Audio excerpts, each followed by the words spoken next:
Hello, my name's Jenny and I'm a youth worker with Dunfast and Galloway Council.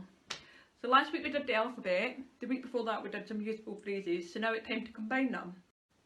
So we're going to use the alphabet that you've been learning to learn how to fingerspell. Now fingerspell is very useful for saying your name, saying where you live, or perhaps to describe a sign that you don't know the sign to. So if I were to introduce myself, I would say name is, and then use your finger spelling, the alphabet, Jenny. So if your name was Amy, for example, you would say name is A-M-Y.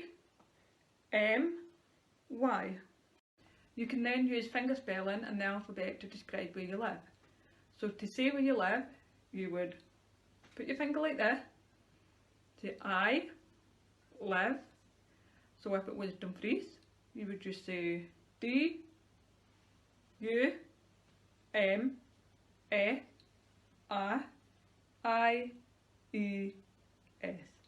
You would use the alphabet to describe where you live. And to ask someone where they live, you'd say you live where. So you live where. Get practicing and I'll see you next week. Bye!